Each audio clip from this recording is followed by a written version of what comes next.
Peace and love, family. Welcome to another Read Book Club discussion. Tonight, we are discussing Chapter 4 of The Color of Money, Black Banks and the Racial Wealth Gap by Mehrsa Baradaran. And like I said, family, every time I give this introduction, I'm like, look, I might be butchering her name, but please forgive me. Please forgive me if I did. So I'm building with my big brother, Brother T. Wolo. Brother T, go ahead and introduce yourself to the listening audience, King. Hey family, how you doing? Once again, thank you for joining us for another book reading on Sunday, The Color of Money, Black Banks, and the Racial Wealth Gap. I'm Brother T. I'm looking forward to our discussion. Brother T, tell them about JT Coins. Also, family, JT Corn Rings, that's a YouTube channel that I have here in the YouTube streets. And what I do is talk about precious metals, also all things precious metals. And I also create rings and pendants from coins from all over the world. But I focus on silver and gold. So if you have any time and you want to check out something cool, something new, go check out JT Coin Rings. And that's where I'll be making rings. I probably go live later on tonight to do a ring for someone who want a giveaway. And Brother T, that's purchasing a coin from you is like an investment, right? Like I would say purchasing so. gold, you're purchasing some gold, some silver, and then Right. it's fly. Like you can wear it. It's fly, It's wearable wealth. If you look at silver and gold Yeah. as a hedge against inflation, if you heard about inflation, because we talk about it every day in the news, there's an opportunity for you to wear something that people put their money into to protect against inflationary costs. Thank you so much, Brother T, for that. Family, tonight we're discussing Chapter 4, the New Deal for White America. The New Deal for White America. And even if you don't have the book, because I see some people come in and then they leave out. If you don't have the book, still stay for the discussion because if you don't have the book, if you didn't read, you know, uh, the chapter, let's say that you do have it and you just haven't read the chapter, just still stick around for the discussion because you'll learn some things. All right. Now, I just want to say Black African power to Brother Omar Reed. I see you in the building. Sister Crystal Denise, greetings to you, my sister. And sis, I still owe you because I feel so bad, Brother T, because she invited me Hmm. on to, she has a African Center school Oh and wow. they had an HBCU day. I believe it was like last week. And I literally got my wires crossed, things happened, and I was unable to attend. Mhm. And I told Sister Crystal, I said, I apologize. I slid in her messenger. Sis, I apologize, blaming on my head and not my heart. And I told her that whenever she was ready to have me back, I will be willing to go back. I love the babies, Brother T. Most So definitely, I know you yeah, do. so when I missed that opportunity, it was like, oh my goodness, I felt so terrible. But Sister Crystal, the next time you need me, Queen, let me know. I know she's doing a part 2 to the HBCU day. And so, sis, when you do it, please let me know. Okay, so I can fit that in. Peace and love to a beautiful mind. And peace and love to you, Brother Omar Edwards. He said, "What's up, Doc?" So peace and love to you, Brother Omar. Brother, I'm sorry, Aaron Edwards. I called him Omar Edwards or Aaron Edwards. Sister Denise said, "All good. I have something else planned. I'll be reaching out to you soon." All right. Thank you so much, beloved. All right. So the New Deal for White America. Now, think about this, Brother T.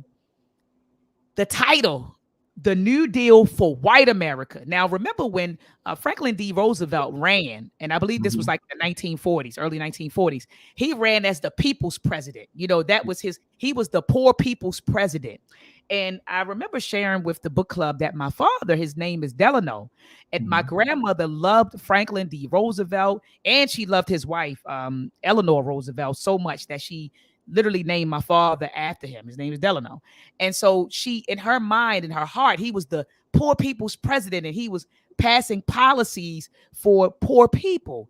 And black Mhm. folks back then, we were poor, I mean, hell, we still 48% of black children still live in poverty or at the poverty line or below poverty, something like that.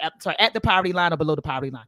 But anyway, so she, a lot of black people, I mean, they rallied behind the Roosevelts back then. They Yeah. loved the Roosevelts. Eleanor Roosevelt, remember she went and she flew, I believe, with the Tuskegee Airmen. Like black Hmm. people love the Roosevelts. So He proposed this new deal that was going to help poor people. But it wasn't a new deal for Black America. It was a new deal for white America. And that's why I love the way she titled it, The New Deal for White America, because as Brother T and I are going to discuss, family, tonight, the policies from the New Deal program adversely impacted Black people and positively impacted white people. And we'll be getting into that tonight. Brother T, do you want to start it off by reading the paragraph? I know how you are. You like to start Most off with, definitely. you like to set the stage. Yeah, beautiful opening. Thank you so much for allowing that opening to sizzle in our spirits. But the chapter 4, the New Deal for White America, starts off with a couple points that I like on page on that page 101. Okay, the New Deal changed America's legal and political landscape in moderate ways, but perhaps nothing changed more radically than the nation's banking and credit system. Okay, credit markets. My apologies. Okay, now we're gonna go to Roosevelt, because this is one point was pretty critical. The only way Roosevelt could enact his progressive platform was with backing the Senate Southern Democrats. So this is when, as Dr. Mott said earlier, a lot of blacks really rallied behind Roosevelt, right? But Roosevelt was in the fork, as they call it. He had to still make sure he had to make policies that supported the Southern Democrats. Absolutely. So those policies, even though we rallied behind them, our ancestors rallied behind them, he had to make his decisions, and nothing would cross the Senate's floor without the Southern Senate's approval. Right. So all his policies benefited Southern whites. So in chapter 1, he made that point. Okay. Then it goes on to say, the author says, the party was adamant that their economic structure and racial hierarchy be protected. So the Southern Democrats made sure, I don't care what you do, Theodore, just make sure that we stay on top and blacks stay at the bottom. Yep. Nothing could get done without the blessing of the Southern wing. Roosevelt had to make a difficult choice, supposedly. So had to make a difficult choice, equal treatment of the races, of large-scale historic social reforms.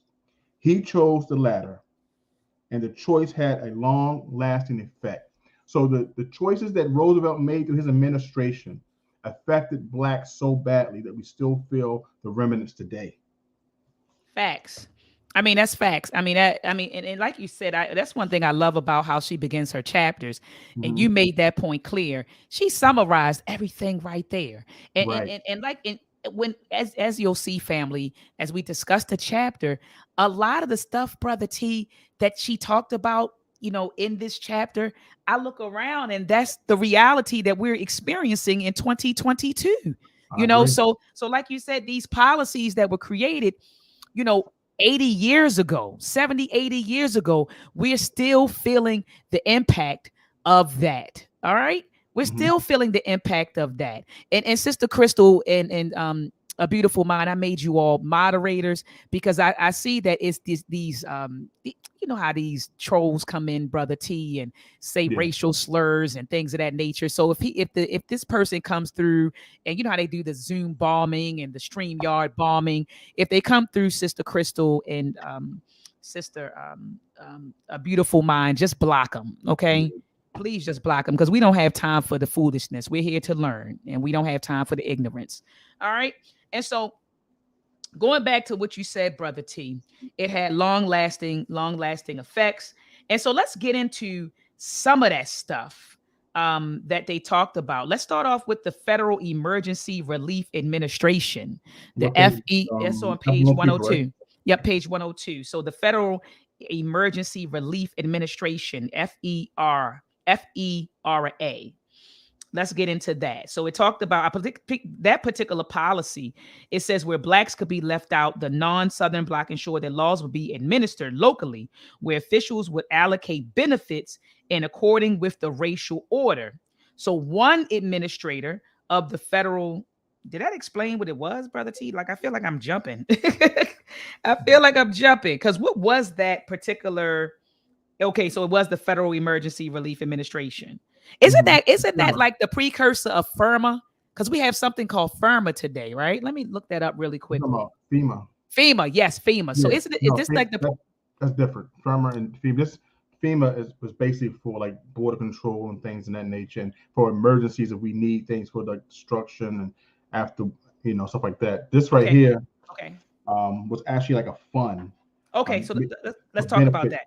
hmm So here we Dr. Ma'at was saying on page 102, we focus on where blacks could not be left out. The Southern Bloc ensured that the laws would be administered locally, where officials would allocate benefits and according to the racial order. So, like I said, we stated in the last on page 100 that they have to make sure that if anything was passed or anything was created, that Right. whites would still be on top. So, officials would allocate benefits in accordance to that racial order.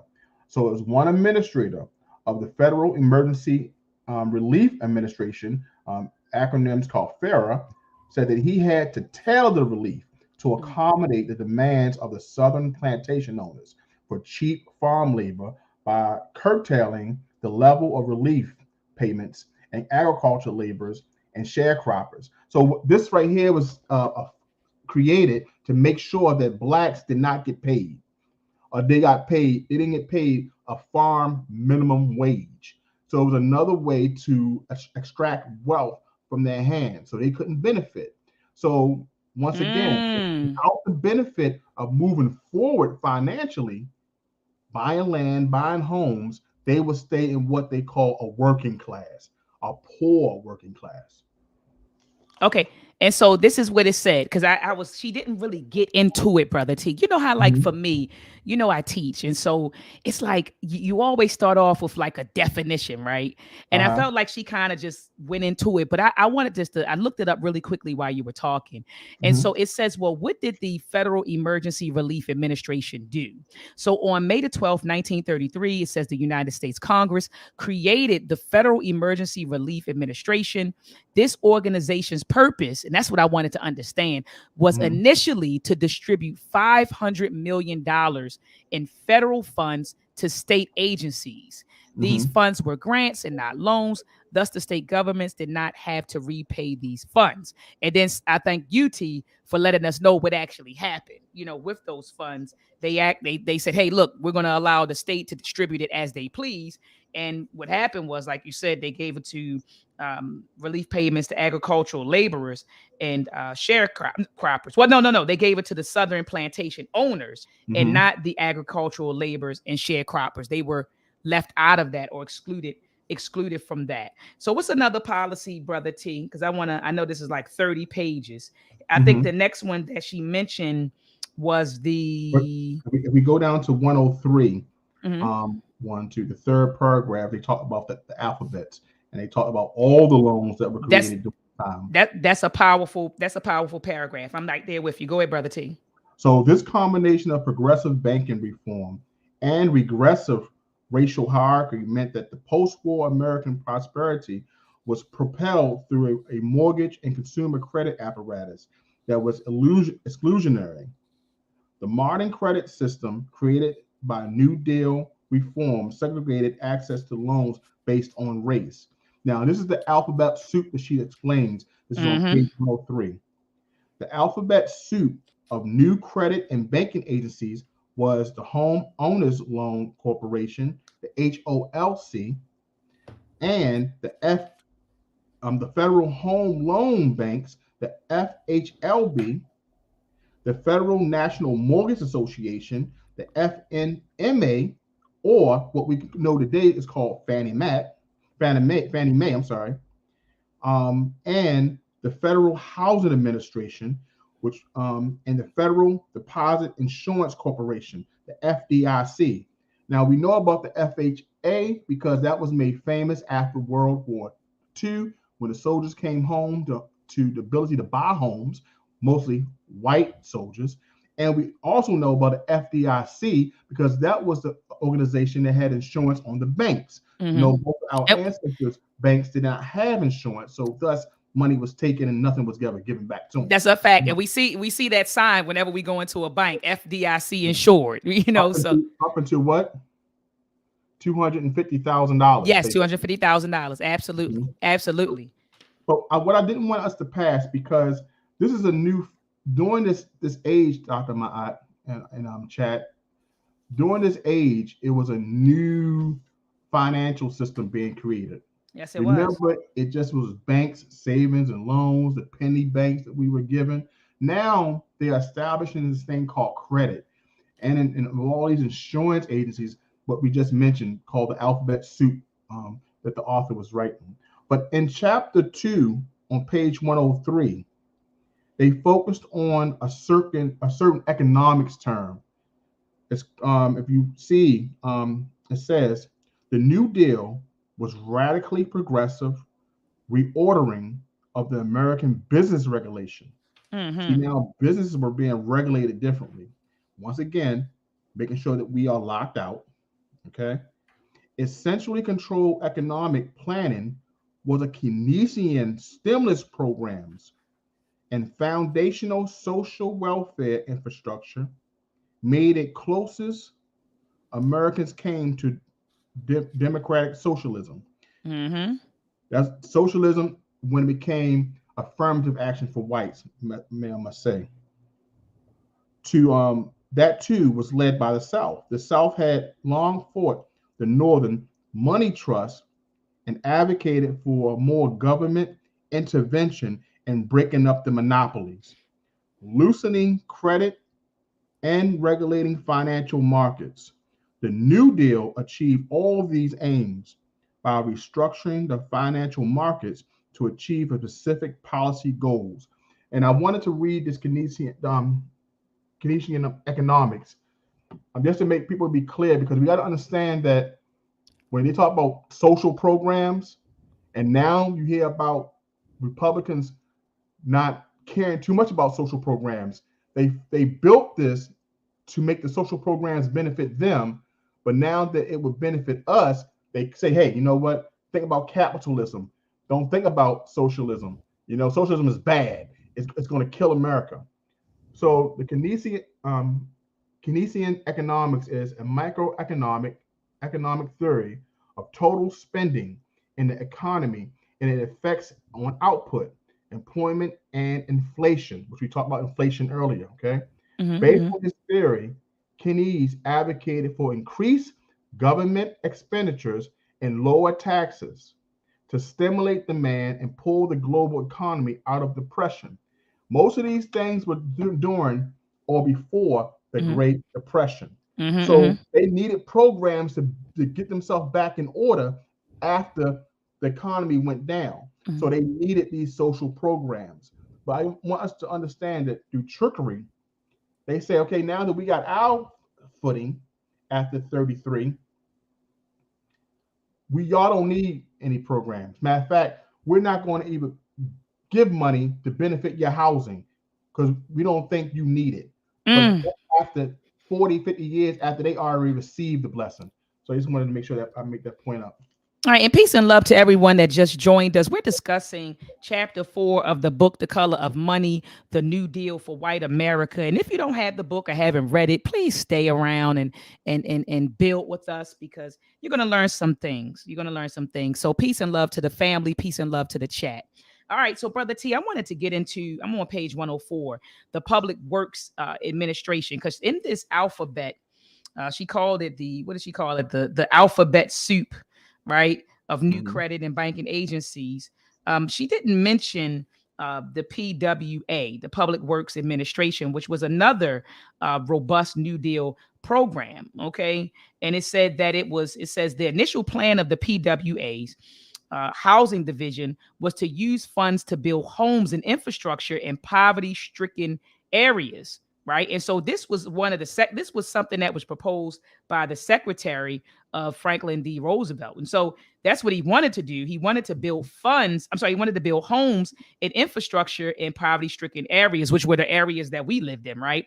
It says Yeah. including inner city ghettos. It says the motivation was not the housing per se, rather, as with many New Deal programs, the point was to provide job creating economic stimulus while offering a benefit to the public. So that's what it really was about. It wasn't to help us out.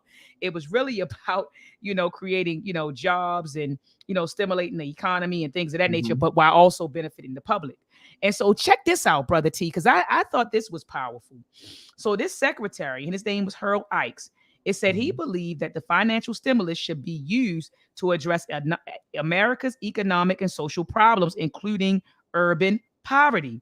He warned that if slums were not rehabilitated, they would continue to perpetuate poverty and inhibit economic recovery in America's city. Is that or is that not, T, what we are seeing today? Okay. Right? Because I wrote a little note that wealth begets wealth and poverty begets poverty.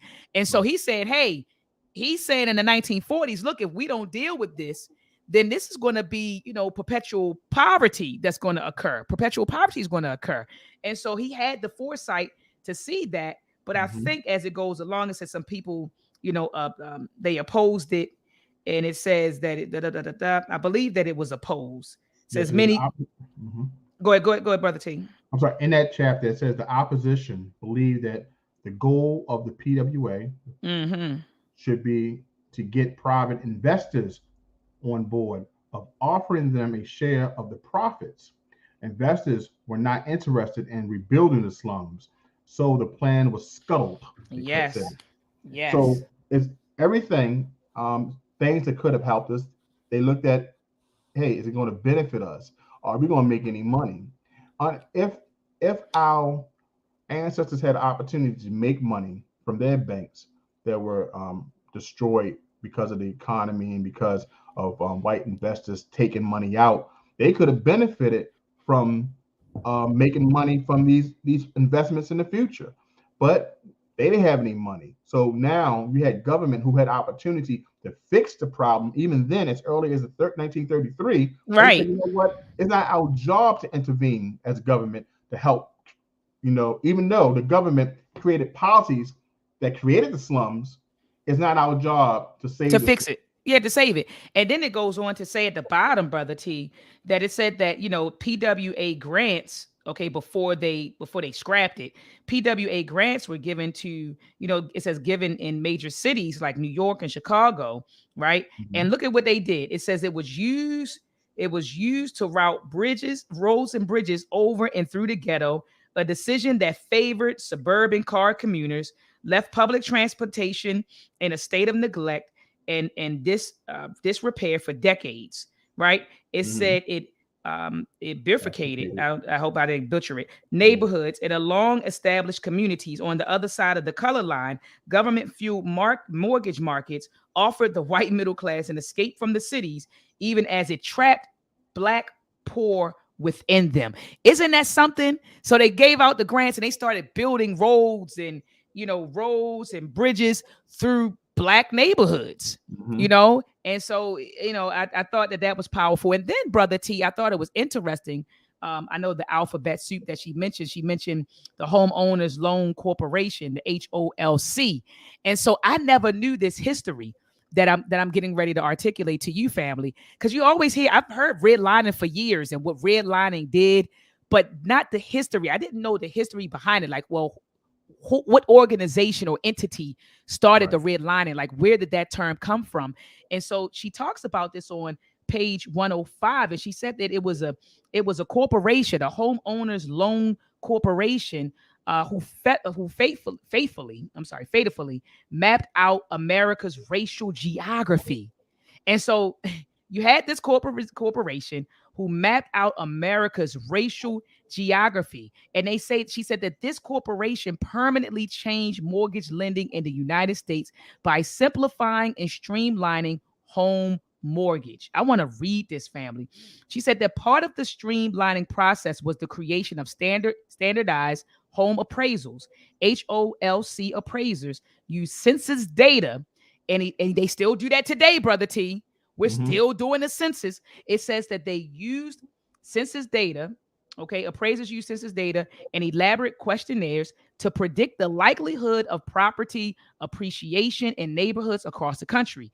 The HOLC then used this data to create meticulous maps giving each metropolitan region and neighborhood across the country a value. These maps had four color categories based on perceived risk: A, which was green; B for blue; C, yellow; and D, red. Green being the most desirable and red being the least. And so, family, without reading it, she was saying that, well, they created these maps, and these maps were used by banks and other organization, and that Mm-hmm. in order to determine whether they would loan people money or not. If this area fell within, the red line or the green they said no, we can't give you any money.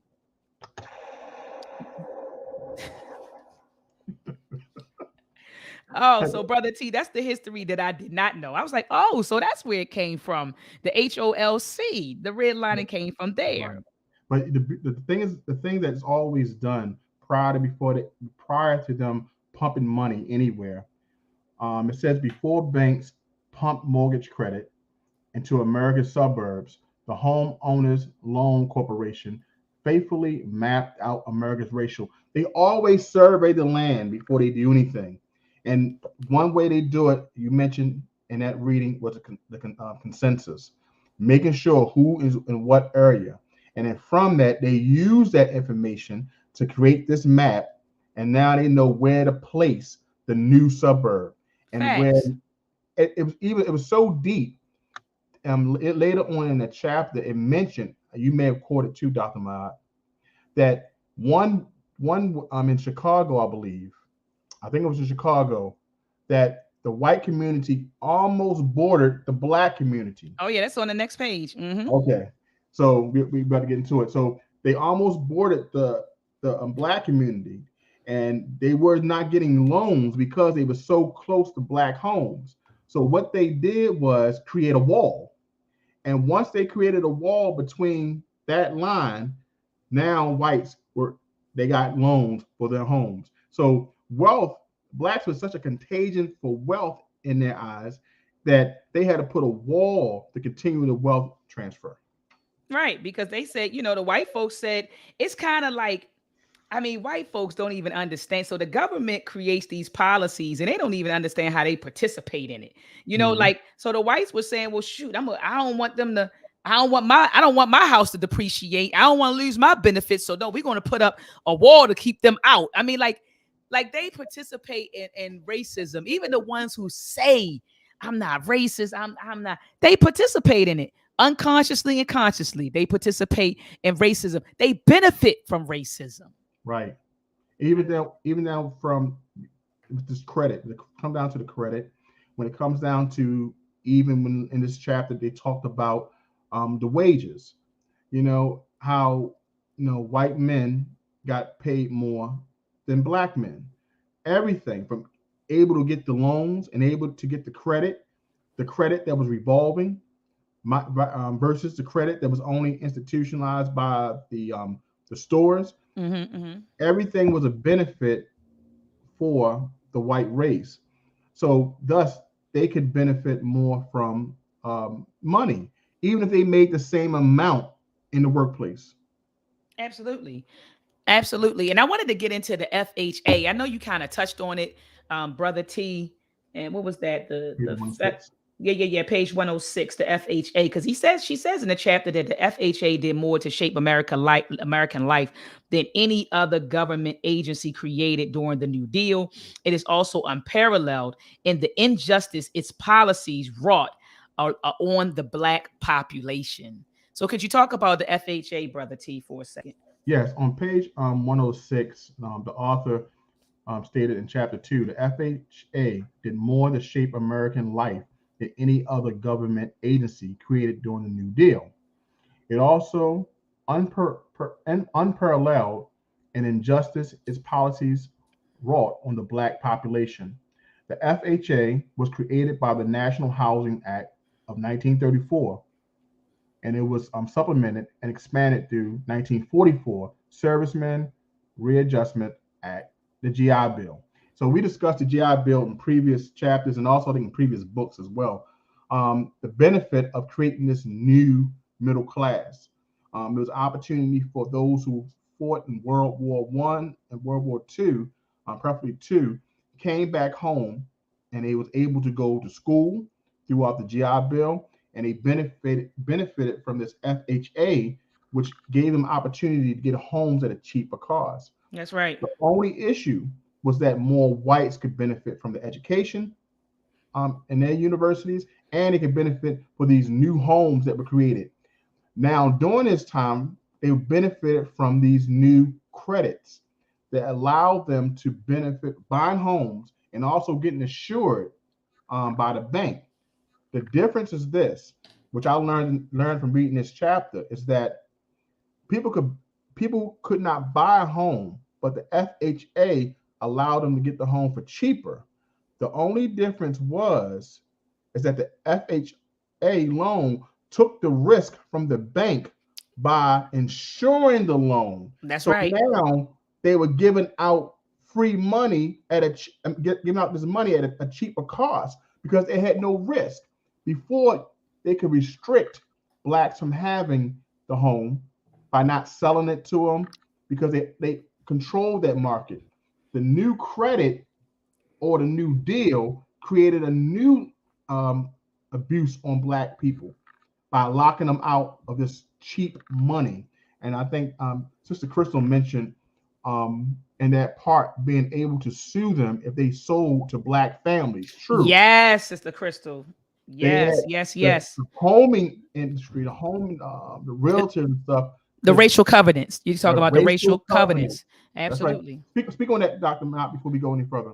Okay, yeah, look, we can, I'll speak. So I'll go to the racial covenants, but we can, before we go any further, I wanted to just point out that the FHA coupled with, she keeps calling it Fannie Mae. So the Federal National Mortgage Association. So you had the FHA, and then you had the Federal National Mortgage Association, which created a network in which buyers and sellers could exchange mortgage loans. And so, like you said, between those two things, it opened the floodgates for credit and for capital.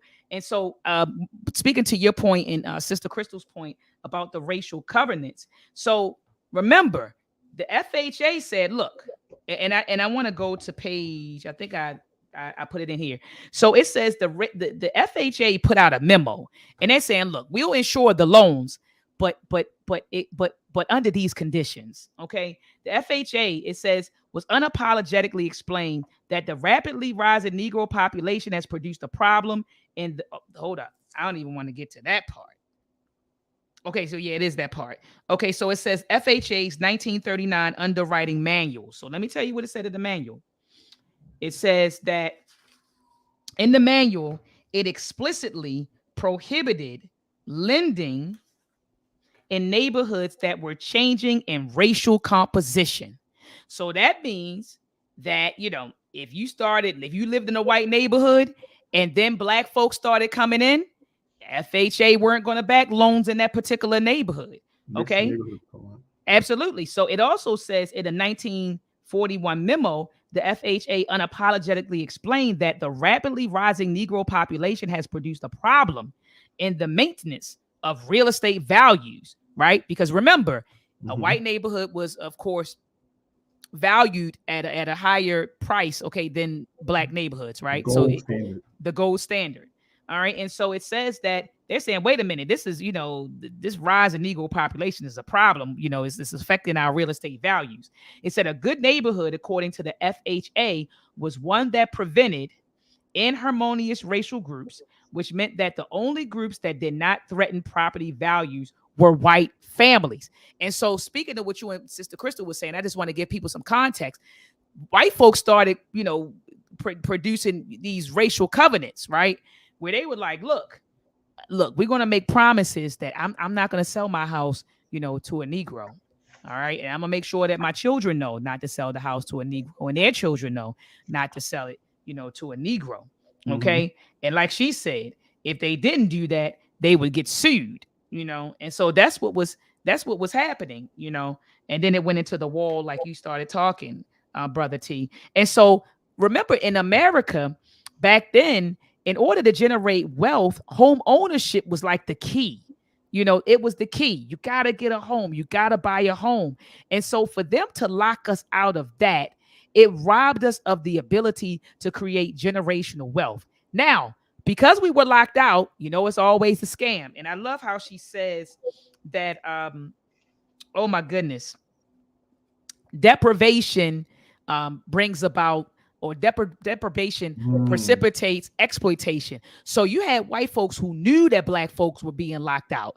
And they said, you know what I'm gonna do is go holler at these mortgage companies.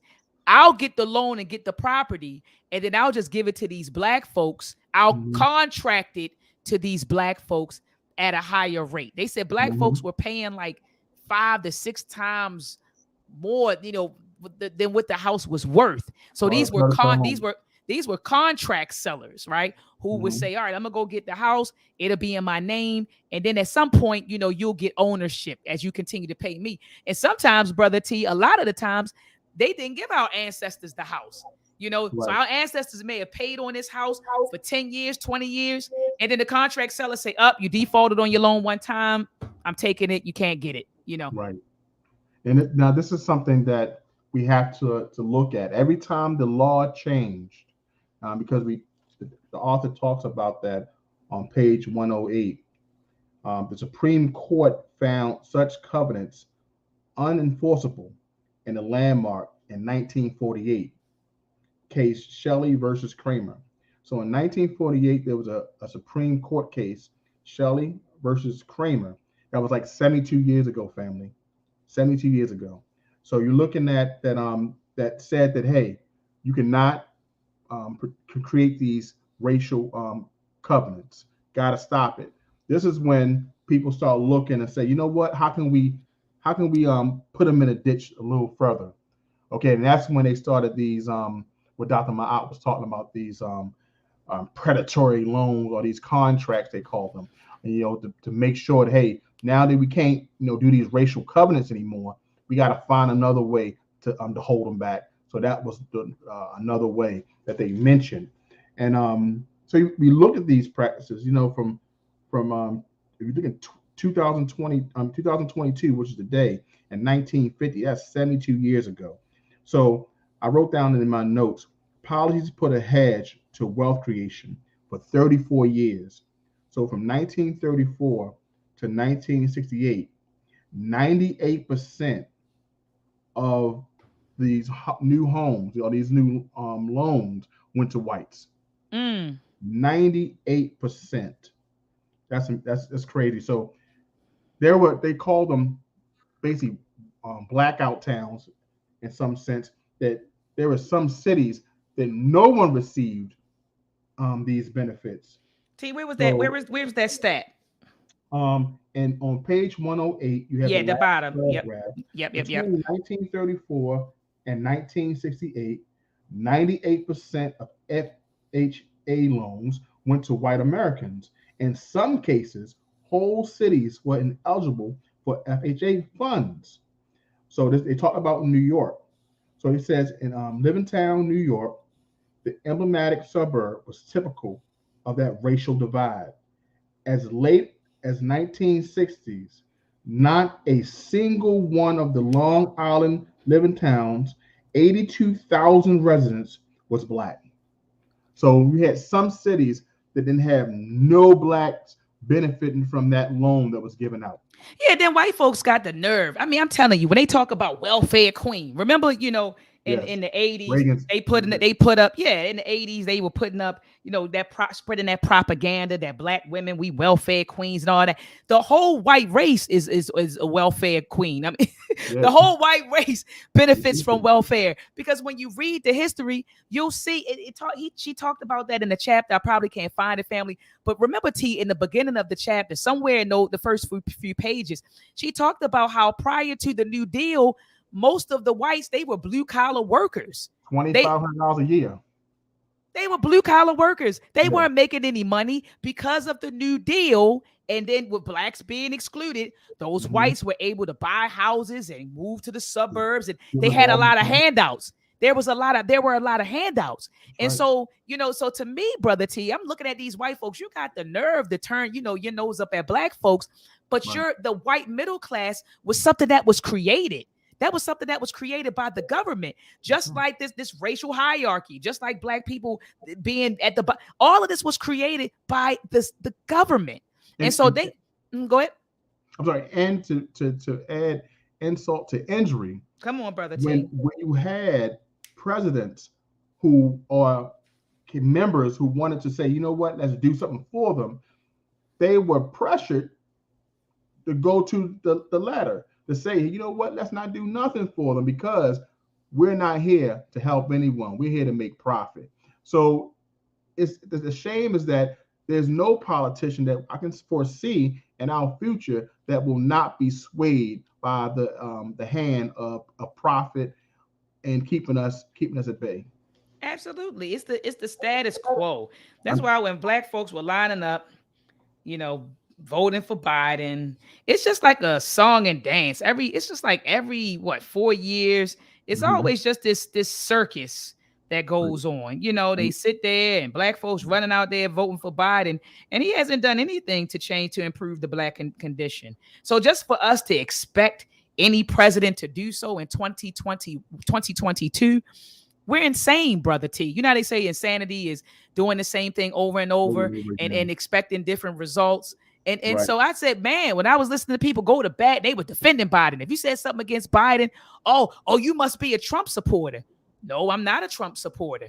I'm not a Biden supporter either, because I understand that neither one of them were going to Right. go into the office and create policies that were going to improve the condition of black people in America. So why am I going out there voting for Biden? Oh, well, we got to get Trump out of office. We got to get Trump out of office. Oh, so we're going to replace Satan with the devil. That's what you're telling me we're going to do. Right. And so anyway, brother T, I want to move on to the bottom of page 111.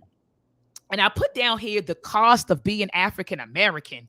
We read that book. I think where you were a part of the book discussion. We've read that book, Yes. The Cost Thomas of Being, Shapiro. yeah, by Thomas Shapiro, The Cost of Being an African American. There literally is a cost of being an African American. Thomas Shapiro's work proved that if you take a black family, right? No, that if you take a white family with a certain amount of wealth and you just simply change the color of them from white to black, their value in America goes down. You can take a house, and he gave a lot of examples.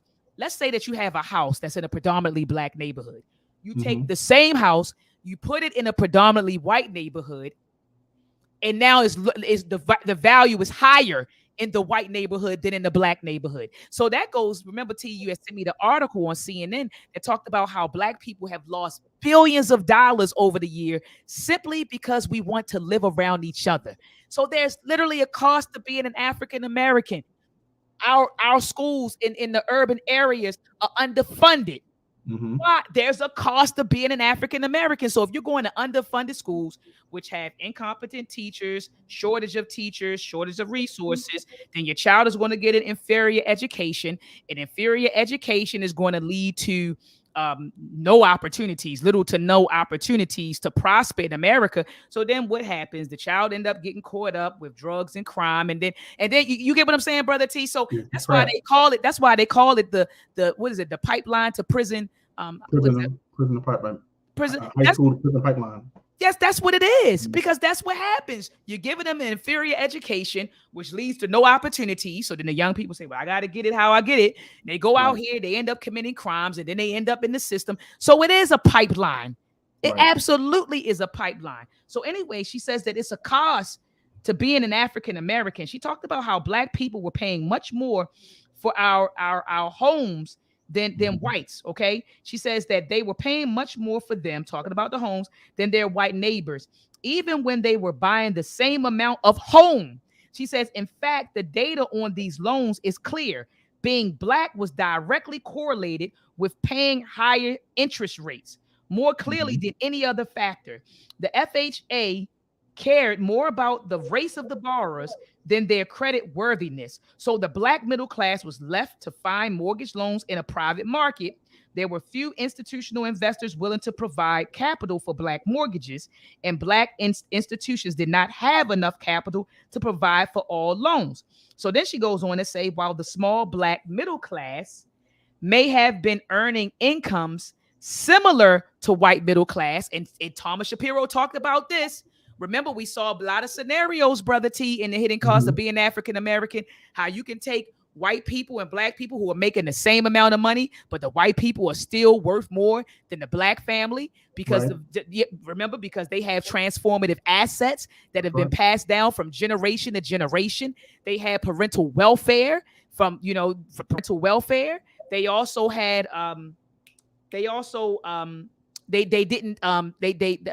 white people don't suffer from housing discrimination or the depreciation of their houses. So anyway, she says, look at this. While the small black middle class may have been earning income similar to the white middle class, their upward mobility carried much higher interest. Over 70% of suburban black families had to borrow just so they could purchase cars, appliances, furniture, and other life necessities. Because the black middle class had more debt, they were charged higher interest on each new loan. More debt begets higher interest and vice versa. Now she says the added debt burden and high interest was a direct result of the lack of wealth, and looping around once again, the debt made it even harder to accumulate more wealth. The debt wealth cycle, fed on itself. Black middle class families making the same income as white middle class families had much less wealth, a disparity that both created their need for debt and was caused by their costly debt. White families had 20 times more wealth than black families. Even the lowest income whites had average wealth greater than highest earning black families, Brother T.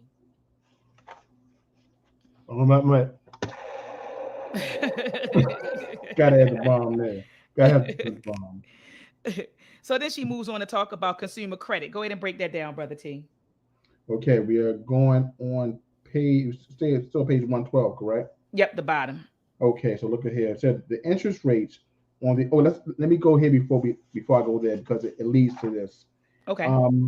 By the 1950s, 85% of the homes sold to blacks in Chicago were sold on contract and exploitative terms. And you mentioned that earlier. So we want to kind of keep on going that not just with the consumer debt and the creation of this middle class and the ability to have revolving credit that the whites could benefit from, but the high interest loans and credit that we were given.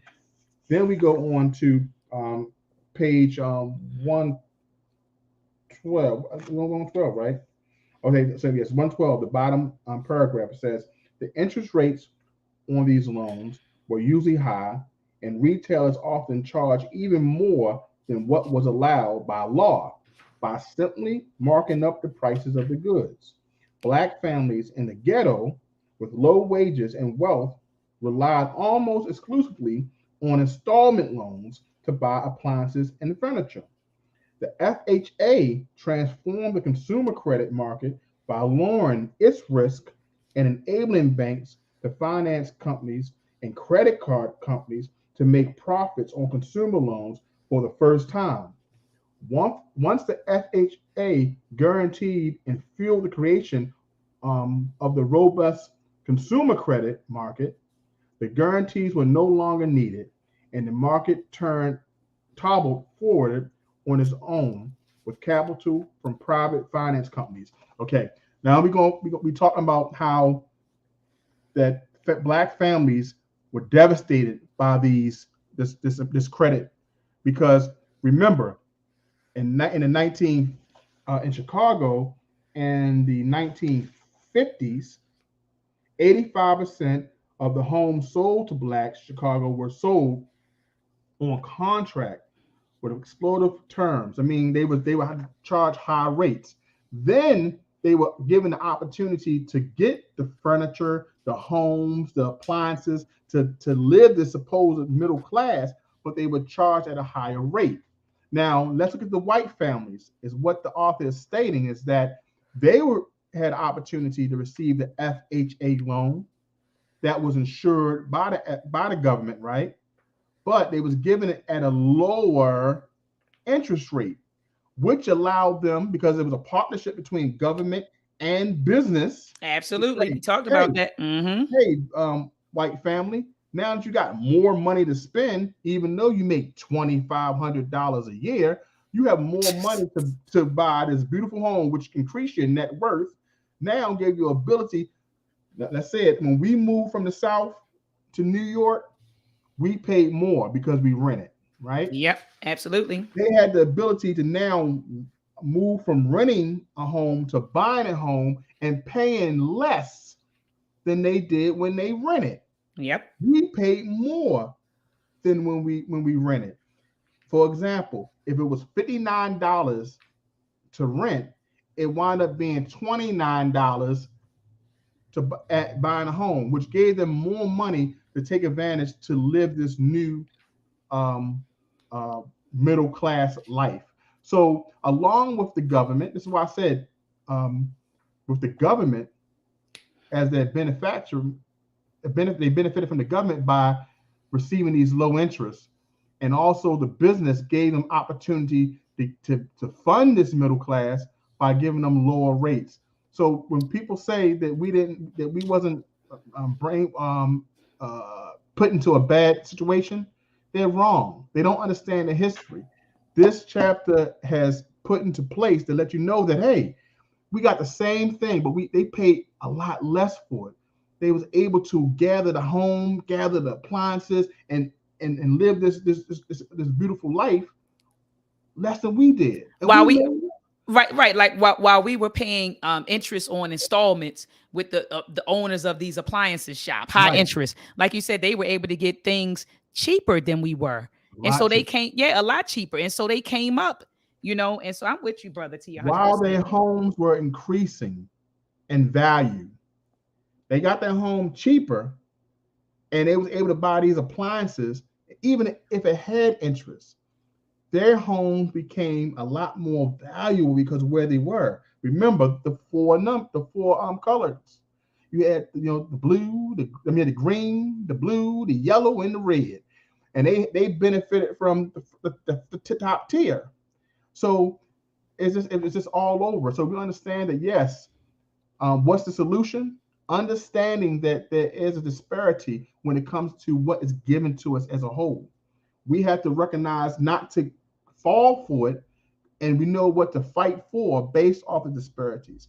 Knowing that yes, we was given credit, we was given the ability to get homes, but there were pitfalls. Acknowledge the pitfalls. Absolutely. I mean, I couldn't agree with you more. And so then she moves the discussion into this brother in Chicago, Dempsey J. Travis, on page 114. And I know we're getting ready, we're running out of time, so I'm gonna kind of summarize.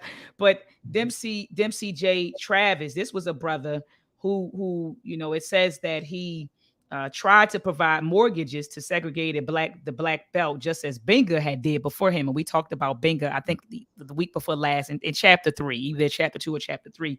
And that was a brother who had a bank. And he ended up getting arrested and charged with some stuff. But anyway, Dempsey J. Travis said, well, look, they're not providing us mortgages. So, I'm going to start my own bank and provide mortgages to my own people. And he had some issues with the FHA. He was trying to get FHA approval. He had to submit his application a few times, but eventually it went through. And so after he got approved by the FHA, he then said, I need some capital to start, this mortgage business. And so he went to different people. They denied him. He said one bank, the bank that he actually banked with, offered him $15,000. And so he said he was livid. He walked out. He was upset, left. And so then a personal friend of his, it says, Dr. Mott, tell him how much he requested. He requested $500,000, and the bank said, everybody else turned him down, but his bank said, I'll give you $15,000. And so he said it was just an insult to, and he was livid, stomped out, left.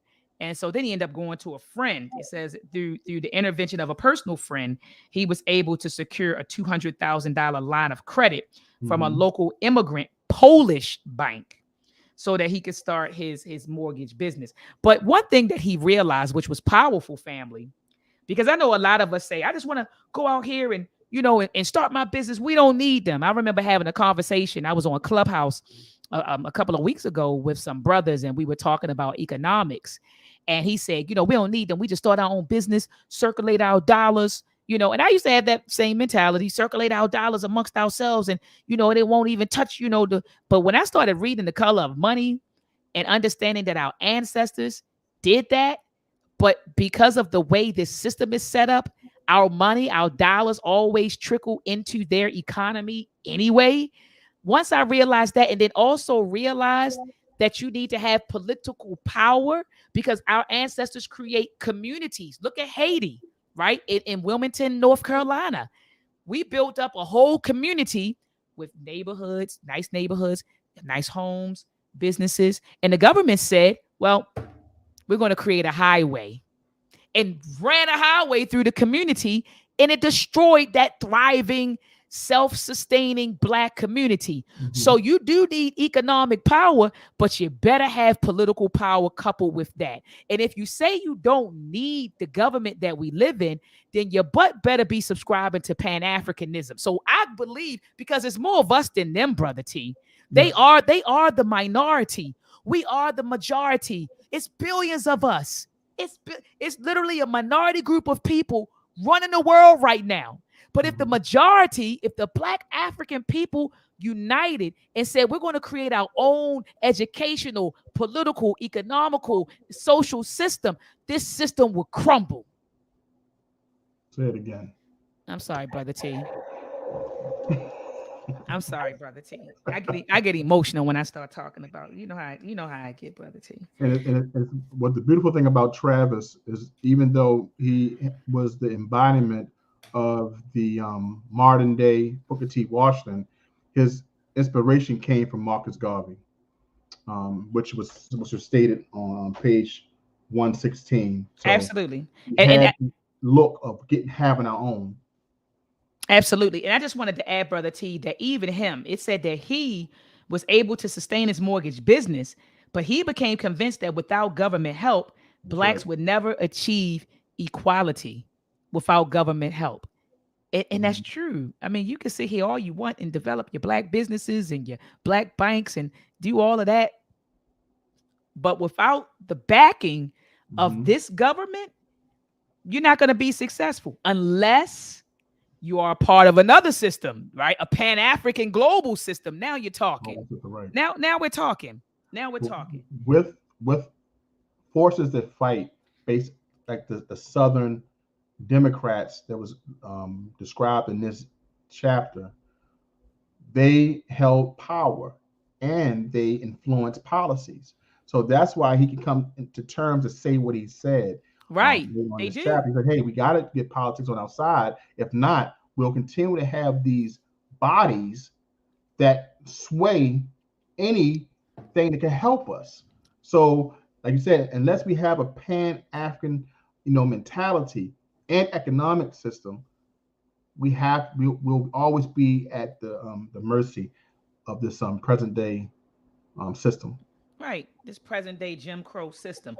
So then she talks about how he proposed this 1970 Homestead Act, which was a credit guarantee program that targeted at Black ownership, because he went back and he thought about how, remember, the government gave whites a whole bunch of land, the Homestead Act. And so he was saying, well, wait a minute, that helped out the white folks. Well, what if we produce something similar for Black folks, where it's a new credit guarantee, and so anyway, that wasn't going to fly.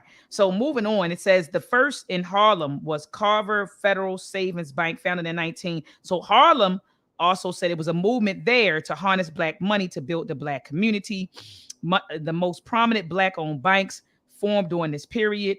It says the most prominent Black-owned banks were formed during this period, and the first in Harlem was the Carver Federal Savings Bank, which was founded in 1948. She talks about the president of that bank, who was a reverend. His name was Reverend Milton Morin Weston. He was the bank's president. And It says that the New York Times noted that before Carver opened as a storefront, talking about the savings bank, it says only one black person was working above the rank of a janitor, in a New York bank. All right, Mm. during that particular time. Then she moves the conversation into Adam Clayton Powell Yeah. Jr. Mhm. They said that he was a pastor of Abyssinian Baptist Church in Harlem before he became a congressman.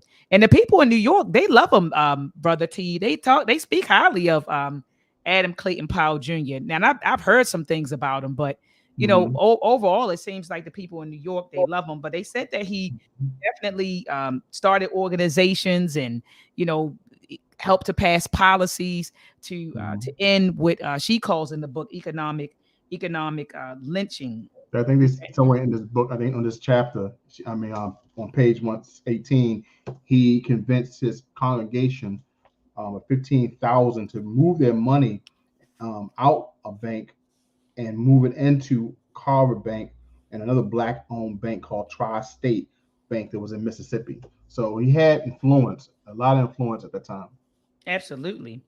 Absolutely. And then she talks about a brother in Birmingham, Alabama, named A.G. Gaston, Yeah, who opened up the Citizens Citizens Federal. Federal Savings and Loan Association in 1957. It says this was the second black bank in Birmingham after the Penny Savings Bank had failed.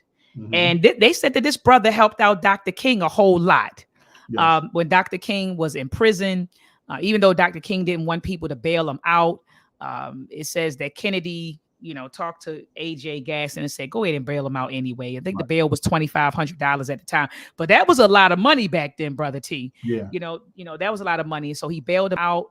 He also gave him some money. Didn't he give him some money towards some other stuff? He gave him some money Yeah. towards some other stuff. He also gave him a suite in one of his buildings. Mm-hmm. So to in order to have his meetings, and his building actually got bombed as a Yeah. result of giving Dr. King a suite for his meetings. True. But he was kind of torn, Brother T. So can you speak Yeah. to the people about why he was torn?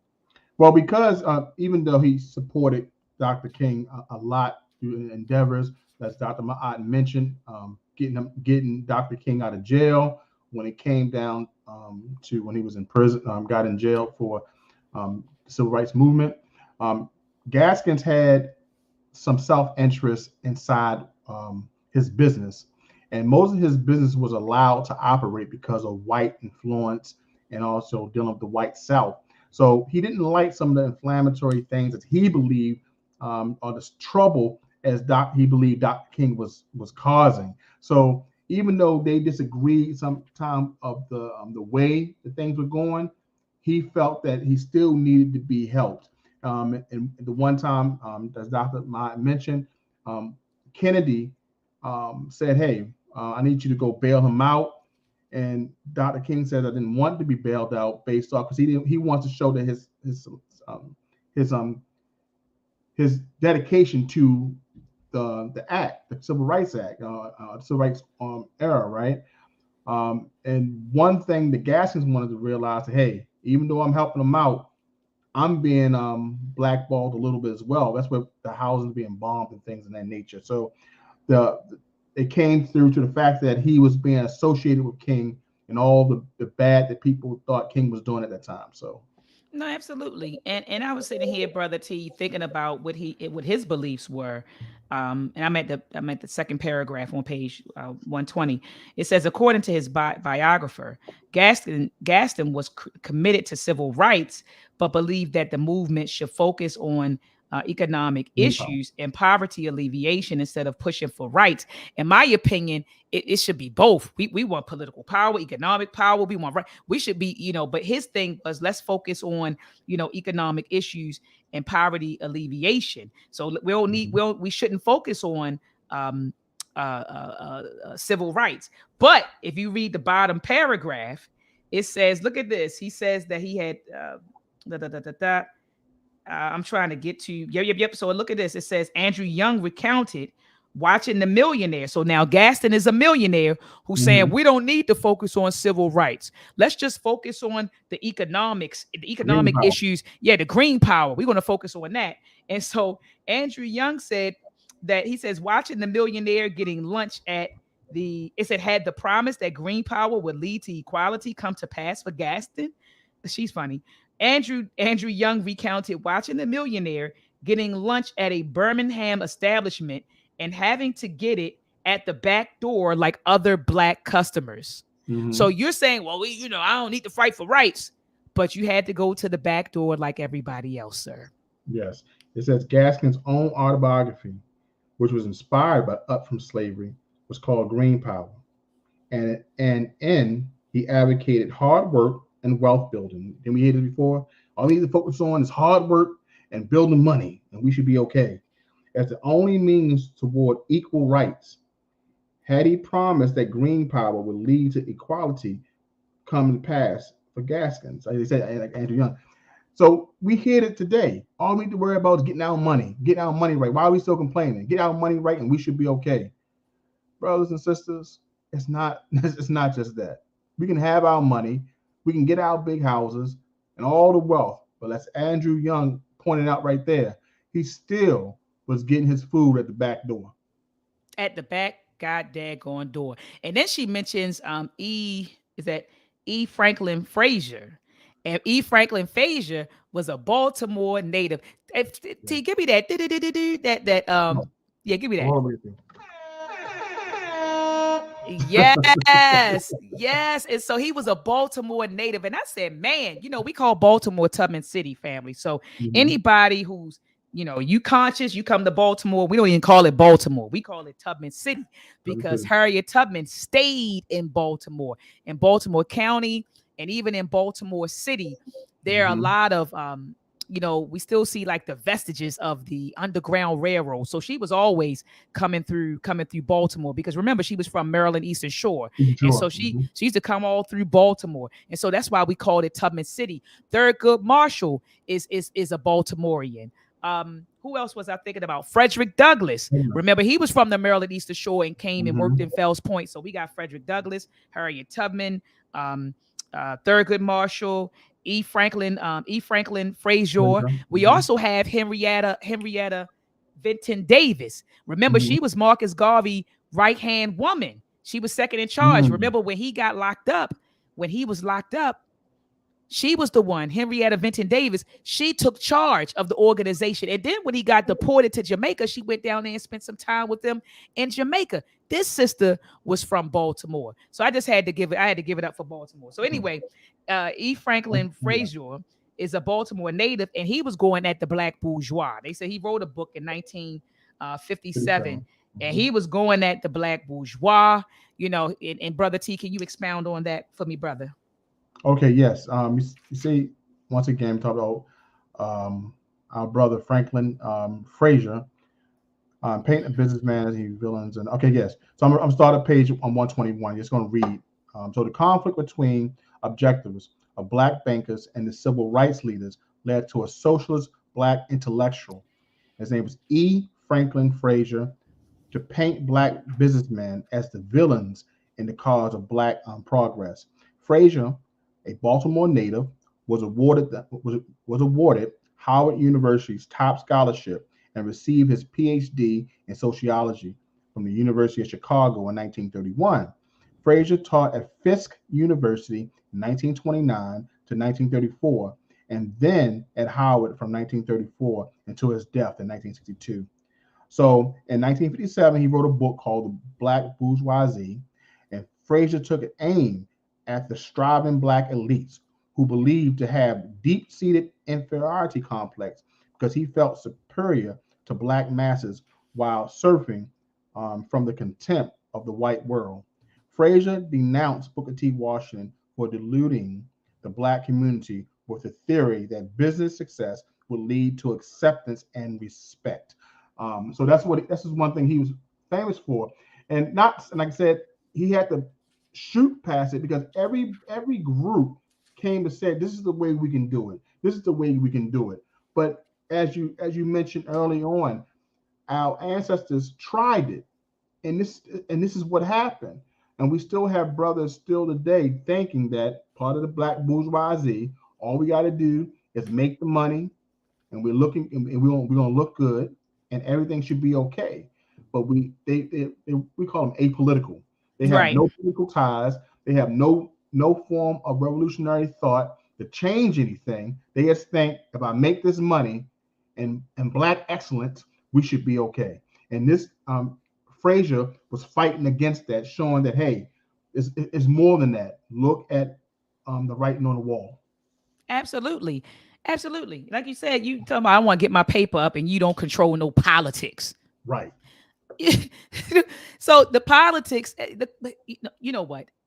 That's when I can tell who reads and who doesn't, Brother T, because I was disgusted in the clubhouse. I'm listening to these people talk, and I said, brother. Mm-hmm. I said, have you read Blueprint for Black Power by Dr. Amos Wilson? Have you read that? Because in that particular book, and that's my Bible family, on Mm-hmm. page 34, there's a table where Dr. Amos Wilson shows how policies created wealth. It was 300 years of policies from 1675 to 1975. Different policies that were created and passed to create wealth for white people. So you Mm-hmm. talking about, I just want to get my paper up. I just want to get my pay. You need some political power. Right. So anyway, I just wanted to say that, Brother T. And so she moves on. I'm on page 122 to talk about how during this time that the alphabet soup organizations were around, the whole New Deal, New Deal programs, that banks flourished. There were a lot of commercial banks that just flourished. And one bank in particular that I wanted to talk about was the Bank of Italy, which is now known as the Bank of America. So remember, the Bank of Italy family was established to help Italian immigrants gain access to credit and capital. Because remember, when the Irish and the Italians and the Germans and some of these people that we call white today, when they first came over here to the US, they were treated like black folks. They were in the slums with us. They were in the ghettos, okay, just along with us. But when they became white, and see, Yvette Carnell talked about that, and people tried to make it seem like she saying to become white, meaning to get access, to be recognized as an American, a true American, and gain access. When they xenophobic. Would you say, Brother T? Say when she was speaking on this, they was trying to call her xenophobic. Exactly. But it wasn't that. What she recognized, and she's probably been reading these books like we're reading, Brother T, is that once they became white, once these Italians and Germans and Irish were considered white and gained access to the American economy, they left us. They was like, hey, we out. They left the ghettos, went in the suburbs with the white folks. Their business began to flourish. And so what happened with Bank of Italy was once Franklin D. Roosevelt started creating these New Deal programs, the FHA, once they got access to the FHA, that bank took off. She says in this book that bank then joined the mainstream American banking industry, and they changed their name from the Bank of Italy to the Bank of America. Brother T, do you want to add to that? You're absolutely right. And in that chapter, these banks boom of because of and only because of the FHA loans. Without them, the community-based enterprises would have withered on the vine, just like black banks, basically. So they were headed before the New Deal. Like I said, most of these banks were going to be dying, and they would have died. Think about the black bank of our brother Binka, his bank died right after the Great Depression. The stock market crashed. The stock market crashed in 1929. Right. That's right. The stock market crashed, and banks that could have helped him, even though he paid into the system to help him, the FHA was a new thing that helped banks. Why? Because now they had homes. They had all these loans that were now being insured, and banks could survive now because they had people paying into it. So that was another way to X a lot of things out. So now that these banks, the Bank of Italy, can now go into become a Bank of America and now benefit from the economic inclusion that blacks were excluded from. Absolutely, absolutely. And Brother T, I want to touch on how the South passed for policies. She talked about the Glass-Steagall Act of 1933 and the Banking Act of 1935, and they were passing these acts because they were trying to prevent conglomerations from forming.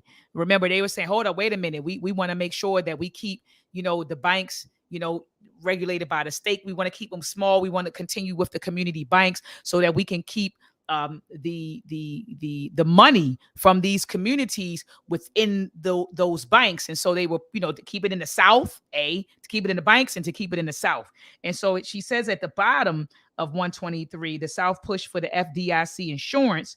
They pushed for FDIC insurance, which made small banking possible. They demanded provisions in the Glass-Steagall Act of 1933 and the Banking Act of 1935 that prohibited bank conglomeration, mergers, and even bank branching across state lines. And so the author said what that did was decimate blank banks, because now you're limiting blank. We already locked out of the economy.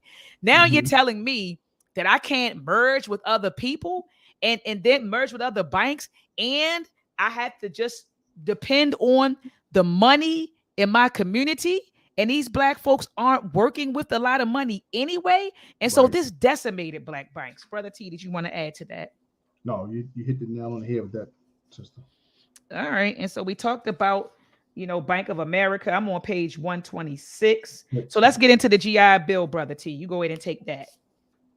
So as we know, let me find some. Okay. All right. So 126, the color of money, she talks about the groups that came over from other countries to benefit from what was already laid by our ancestors. We have the Italian, Irish, Polish, and Polish, and other European immigrants who had each been deemed inferior races decades earlier came to be accepted as white Americans. The Italians, for the most part, could not attend college before the war, but most gained entry after through the GI Bill.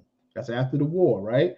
Black GIs were not given similar access, right?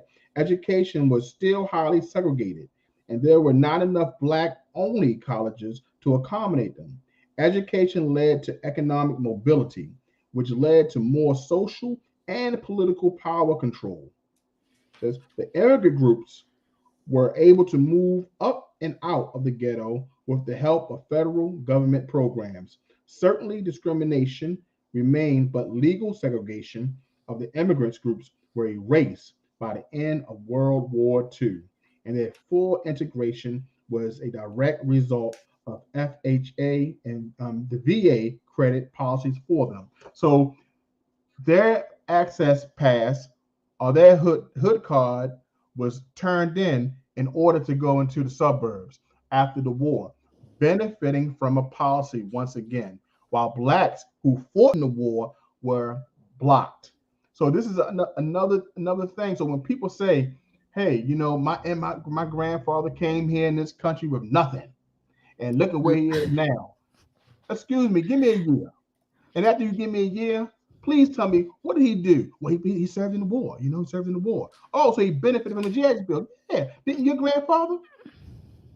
No. So Right. we were locked out, even though these policies were supposed to be for those soldiers. The middle class has been created by that group of people, the whites. Come What on. the biggest transfer that we're about to benefit from in this day came from those baby boomers. So we Absolutely. can't forget that. And so, Brother T, I remember you and I were talking about this with the hidden cost of being African American. If you're not connected to a baby boomer that had that stuff, you're going to be locked out again. I mean, That's you right. get what it, because like you said, these baby during that time, this is when all these policies were being passed and people bought homes and they did. So if you're not connected to a baby boomer, you won't be able to take advantage of that wealth transfer, like you said, that's getting ready to happen. Brother T, how much money are we talking about? It's like, is it trillions or is it billions Well, or trillions? 85, I think, if I'm not mistaken, we can check that. If I once I check it, we can talk about it next show. I think it was $85 trillion of transferable wealth that will be happening. It's In the next, like what they say, 10 years, 20 years. yes, it's coming. It's coming because most of the unfortunate ancestors are dying off, and that money is now given to the living will be given to the living descendants. So Absolutely. it is crazy. It's crazy. Absolutely. Absolutely. And so you're right. They take I pulled myself up, like you said, brother T. That's the thing they want you to believe. Just hard Mhm. work in America got them to where they are. And It's so something. as Professor James Small always says, history, studying history eliminates the mystery, And erases the mystery. on page 126, the bottom, she hit that point exactly. What she There is a say? pervasive myth that immigrant success was based purely on individual work ethic.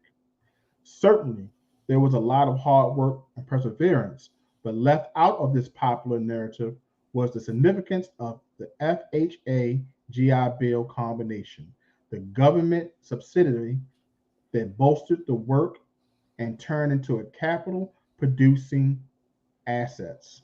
I'm highlighting that right now. I So, highlighted the first sentence, but I didn't have the rest of it. I so didn't have the rest along of it. with combination, they was given it to put on their back of hard work and perseverance. That story could be true because I'm not saying they didn't work hard, but you was given a tool that allowed you to build capital, to build wealth along that hard work. Because it's a misconception that we don't work hard. It's a misconception that we don't save. Right, we're lazy. Right. It's a misconception that we are lazy. But saving is not enough, and working hard and persevering is not enough. You still have to be given that tool that gives you that leg up. And what that tool that was given to those immigrants was the FHA GI Bill combination. It's listed right here. If we can do our due diligence and do this research, then we can see exactly how it benefits them. It's stated in this whole chapter. Oh yeah, absolutely. And so she moves the conversation. I'm on page 127. She moves the conversation to talking about collective action that we took against economic slavery. So she mentions the brother A. Philip Randolph. All right, peace be upon him, A. Philip Randolph. And it said that he organized what was to be the first large scale act of civil disobedience aimed at getting the attention of the federal government. He proposed a march on Washington to protest discrimination in government defense contracts. The prospect of the I'm sorry, the prospect of the expected 100,000 demonstrators alarmed the White House enough that it led to a preemptive executive order. Roosevelt signed an executive order 8802, which forbade government military contractors to discriminate based on race, creed, color, or origin. I was getting excited because I know typically, Brother T, a lot of us, when we think of the March on Washington, we're going right back to 1963 with Dr. Martin Luther King. But the predecessor of Dr. King was A. Philip Randolph, who did this in 1941. But no one ever talks about him. They talk about Dr. King. All right. And so this brother did that. And it says that this order that he signed didn't do much. It didn't do much. It says that, matter of fact, it says they were trying to compare it to the Emancipation Proclamation. But it says at the bottom, although the order was never sufficiently enforced by the administration, it was faithful, for it became the legal framework on which civil rights laws were founded. All right, so it wasn't really reinforced by the administration. And I remember Dr. Amos Wilson, he tells us in his book, The Falsification of African Consciousness, that laws are only good as those who enforce them. That's it. So you could put a bunch of laws on the book all you want, Brother T. But if the government isn't enforcing them, just like voting, remember the Voting Act of 1964, 1965? We already had the right to vote in like the 1800s. Well, at least black men did. But yeah, black men did. But the point is, it was on the books, right? Voting, but black men still couldn't vote. Remember, so it was on the books. It's about it being enforced and Absolutely having the ability to take advantage of it. Yvette always says this one term that I love using is that you can have the plug, but you must have an outlet in order to make it work. So the form of the fact that that law is sitting there waiting for the ability for it to be able to be used The thing is, even today, people always ask the solutions. The solution is making sure everything is combed and we go through everything that's in front of us and seeing if it's able for us to be used. If it's not, then thus change has to be made. But we can't keep on relying on these myths that allow us to move further away from ability of getting it done. No, absolutely. Absolutely. So that was the first collective action. And then it says, meanwhile, another precursor, and this is to a precursor to King, it says was the first urban riot that was led by blacks against white businesses. It occurred in Harlem in 1935. It says that a teenager, it says the spark was lit when a teenager shoplifter was beaten by a store owner. All right. It says over several nights of violence, rioters destroyed white business establishments in Harlem while sparing black-owned businesses. Um, uh, I'm trying to think. Okay, so then another collective action. It says it was aimed at rejecting white business. But I just want to pause right here, brother T. Isn't this what we're still doing in 2022? Like Yeah. stuff will happen, and then we're like, we ain't going to the store no more. We ain't. It's like the same. Sometimes T, I feel like I'm on a damn hamster wheel. Like I'm just. It's like we're going round and round because I'm reading this stuff, and this stuff took place in the early 1900s, 1930, 1940. But we're still going through this stuff. Look at how many videos on the internet, brother T, of black women going into nail salons, getting beat up, or black people going into these liquor stores or gas stations, getting beat up by Arabs and Asians. And then we go out there, we yell and scream, we might burn things, and then we go back home. This is what our ancestors were doing 80 years ago. It's like Recently, Jim brother Jones T. went into the Gucci store and complained about not getting the service and not getting sparkling water and champagne because they should have made him feel special for spending $28,000 inside a store and see where his money got him, or he didn't give him nothing, no respect. Yeah, didn't give him any respect. And then you want to get online and tell everybody and you want us to rally behind him. Hell no. Ain't nobody rallying, but you spending 28,000 with them. And then it was the same Gucci store that came out with, did they do something a while ago with the black face? Or it was something they did, had a black face, turtleneck, black face sweater, and you still over there spending your money like a fool. Like a fool. We got some very foolish black people who have money, but they're fools. They're fools. And so he want to spend 28,000 over there. And then you want to get on the internet and rally us out. No, you should have took that 28,000 and put that in a black-owned business. It's a lot of black-owned labels. I'm looking online. If you go to Instagram, brother T, it's a lot of black-owned fashion designers. They have some really good stuff out there. So why not take that 28,000 and go invest it in one of those black-owned businesses? They would have treated you. They would have treated him like a king if he came through the door. $28,000. $28,000. But you know what you wanted to do? You wanted to go to the white folks and spend your money there. So you got what you got.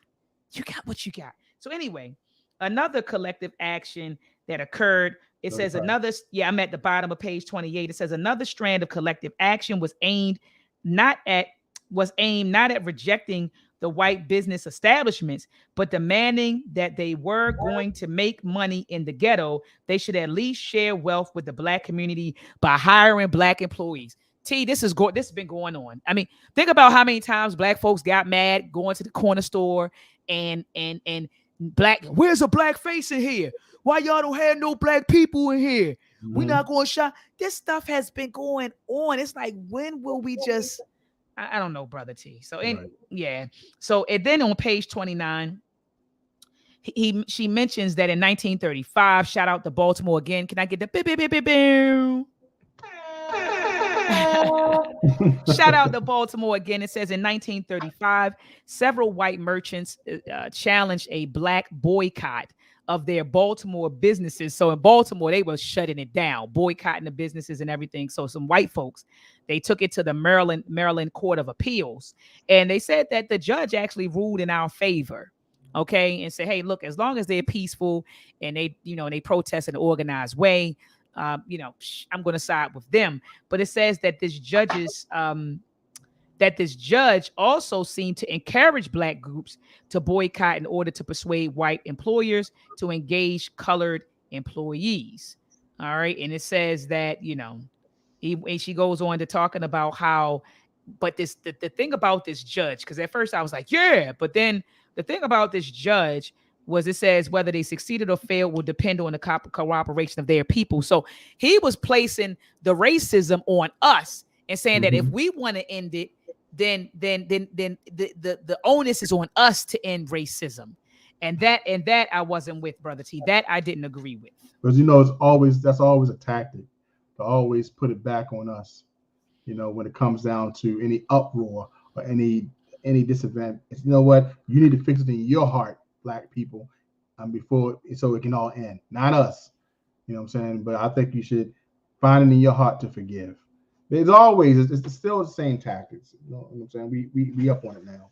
All right. So that's page 130, Brother T. Go ahead and summarize the next couple of pages for us so we can get out of here. Well, I'm looking through now, but basically, family, these next couple of pages from 130. Let's go into talk about the armed forces on bottom 130. Indeed, the end of the war heralded a monumental shift in race relations. Despite the integration of the U.S. Armed Forces in 1948, segregated home front continued racial hostility. The limit of economic opportunity greeted Black war veterans upon the return, just as the Black Union soldiers returned to the South after the Civil War to demand equality. So these couple of chapters are talking about how we still was looked down on. Even though we fought in the war, we thought we would come home to opportunity. We saw that we wasn't. There was nothing that helped us even economically. And it showed on 31 that Congress began to see more anti-lynching laws. Ultimately, none made it past the Southern Bloc. There were still people as politicians still blocking the right to kill us. You know what I'm saying? They said, you know what, we're not blocking anything. So even though we fought in this war, we couldn't have economic inclusion. We could not be protected by the law. It was still lynching that was going on. High education could not be taken advantage of. In 1946, Truman created the Commission on Higher Education with aim What of page is this? What page is this? So this is one 132. 131. We see it on the second paragraph. About to go into the Yes, yes, third. yes, In yes, yes. 1946, Truman created the Commission on Higher Education with an aim of repealing segregation. He also created a Committee on Civil Rights, which called for the elimination of segregation based on race, color, creed, and national origin from American life. This is what you did the Truman Show, right? Truman eventually lost the votes of 4 Southern states because of the enacted outstanding poll taxes, lynching segregation, and interstate transportation, and discrimination in federal employment and the armed forces. So, though these gains were modest, they were forwarded momentum. So, every time there was something that was put into our favor, the Southern Democrats said, halt. It's not happening. It's not going to happen. So this is the things that we always had to fight against. When we try to move forward, there was forces to stop it at all costs. So this last couple of pages was based on showing that we still have a lot of fighting and a lot of things to do. Coming down to in reality, this is on page 132. In reality, injustice was ongoing from the New Deal through the Cold War era. Unparalleled U.S. prosperity bypassed blacks through purposeful exclusion. So even from the Civil War all the way to the Cold War, we've still been excluded from American prosperity. So that's it, family, basically. And I'm just seeing Sister Crystal Denise's comment when we were talking about Gaston, and I said they bombed his suite, and she said they also bombed his home Seven for times. some.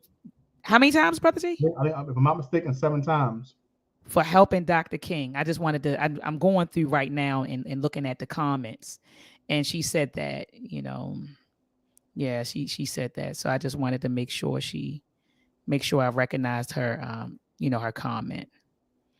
All right. And so, Brother T, do you have any closing words for the listening audience? That we should always go back and study history. Some of the things that we deal with today, some of the plans we have for the future, if we only revisit the history, we understand what has been done and how we can better handle what's happening today. If we want to find out solutions, we got to really understand what happened in the past in order to strengthen us to move forward. Absolutely. And I mean, I just, I mean, I couldn't agree with you more, Brother T, because like I said, when I was in the clubhouse, um, room with this Mm-hmm. particular brothers, I was saying, man, have you all read this? Do you know this? And not that I was intellectually superior, anything like that. It was just that I could tell based on the stuff that they were saying that they Mm-hmm. don't study. And that's why we have to study history. We have to. History is and when we study it, not study it to feel good, but to study it and use it as a tool, for empowerment, to Right, say, okay, so this was done. Okay, what happened? Why did this fail? Okay, so this failed because of this. Okay, so let me move a little differently, right? right. We're going to use it as a tool to empower ourselves. We should be using history as a tool to understand why we are where we are and what we are, and then Mm-hmm. also use it as a tool to predict, the future. And Mm-hmm. so, anyway, I mean, brother And, T, if we know these things, we can better ask the questions. Like, hey, you want to build a bank for us? We want to put our money together, but tell me, how is this going to benefit us? What policies are going to enact us the ability to get homes, to get start businesses, to make sure that there's no back door, there's no predatory loans, because now we know about these things. that's Our right. ancestors had a lot of these things, and they didn't benefit us. So they didn't know about some of the backhand things that were happening. And you had brothers that say, you know what, I can now be a mortgage company. But guess what? He was not able to get the funding to be an effective mortgage company. So now, if we know these things, we know not to move that way today. And I held up the book because no, I agree with you, brother T. I just held up the book because Dundada asked. He said, what's the name of this book? And he Mm-hmm. said he couldn't see the name of the book. Can you please put it in the chat? But sister Crystal, she has it in the chat. Awesome. So she put it in there. And so Africa the Great said that's what we got to stop doing and stay on code. I couldn't agree with you more, brother Africa.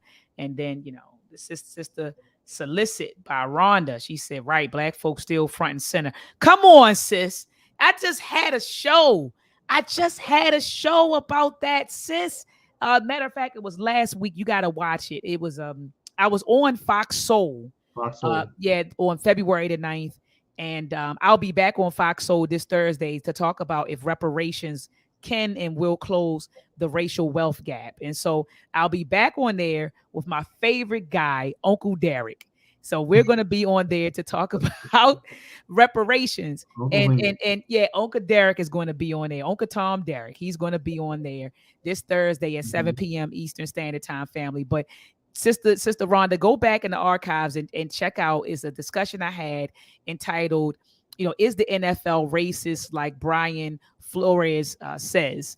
And I had Baba Amin on it. It was a beautiful bill, Queen. So, like you said, we still front and center in the NFL, despite everything that went on. We still front and center. That's why nobody takes black people serious. Nobody takes black people serious. They know we're off code, brother T. They know Yes. we're off code, and And people that who we are don't off. know the history. Yep, That we don't know the history. That we don't know what's going on, how things work.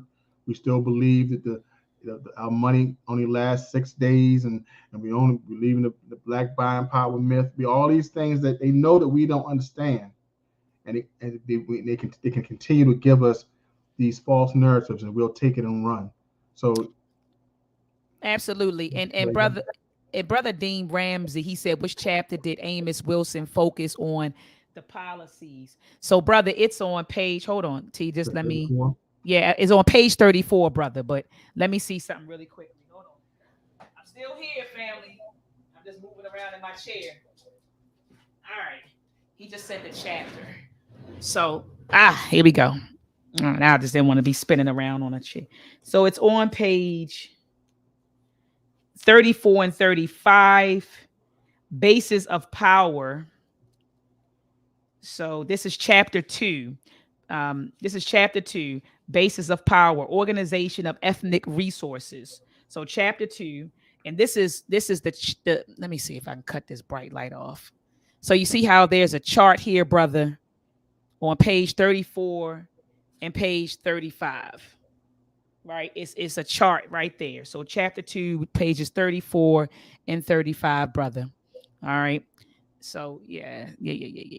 All right, so brother T. All right, so family, join us back here next week. We're going to be discussing what chapter we rolling through this book, brother Chapter T. 5. Yep. Chapter 5: Civil Rights Dreams, Economic Nightmares. Ouch, brother T. I want to read the title again. Civil Rights Dreams, Economic Nightmares.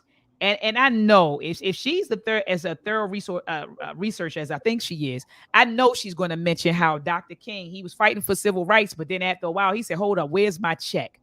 You know, Yeah. he said there needs to be a massive redistribution of resources, wealth, and power. That's Yeah, what he said. she definitely mentioned it. She mentioned. I figured 1952. that she would, because Yeah. at first it was, Martha too. Mhm. yeah, because he was just like, wait a minute, we up here, we fighting for civil rights. Okay, that's cool. The legislations were passed. That's cool. But then Dr. King was like, wait a minute.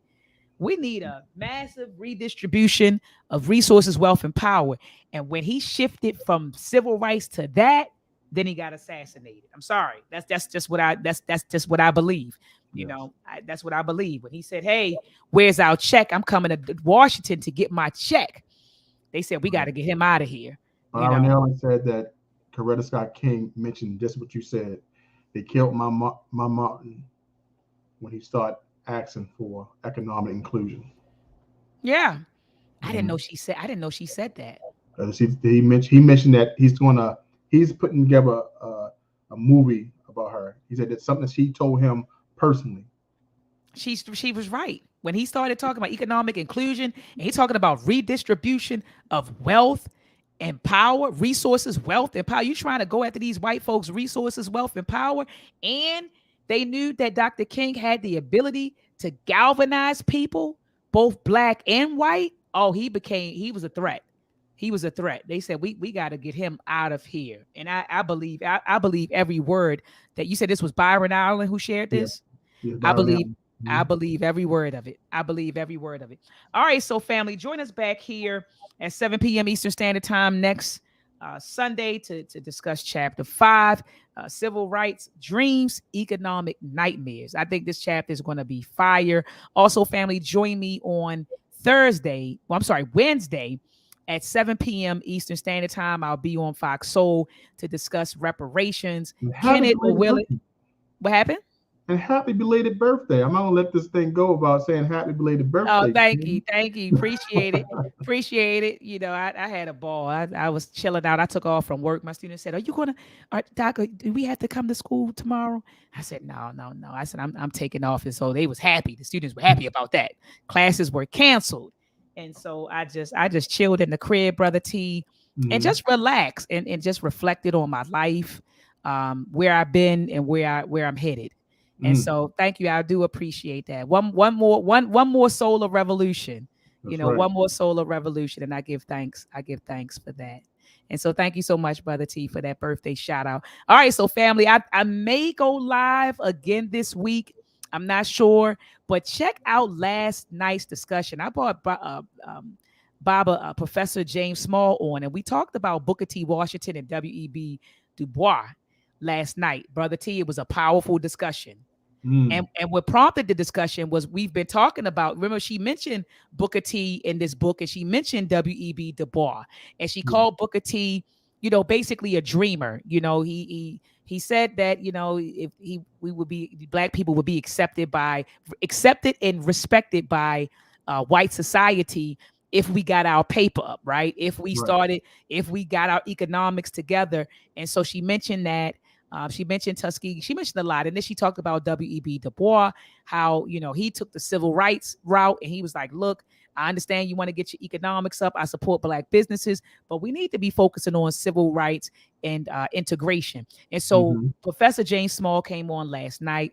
Brother T, when I say I'm going back to listen to it tonight, I'm just going to lay Wow. down in my bed, drink a glass of wine, and listen to Professor James Small go in. People were saying that this was like, they was like, this was a legendary lecture that he gave, and he No wasn't even kidding. trying.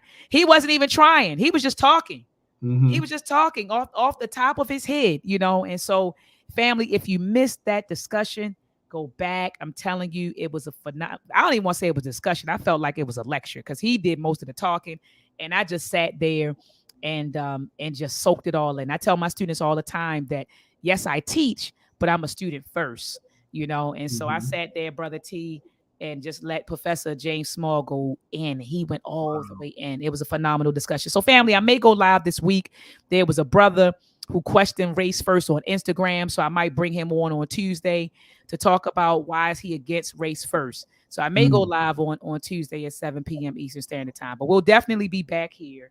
Definitely Um, enjoying your the works. Definitely enjoying the works. Dr. Ma'at is working out here, family. She is working out here. She's doing everything. Appreciate your work, family soul, with Tariq, your truth to power. You definitely putting in the work, what you do in the city. All that in a short amount of years. And once again, happy belated birthday. Thank you so much, Brother T. All right, family, we out of here. Have a black-tastic week. Peace and black power.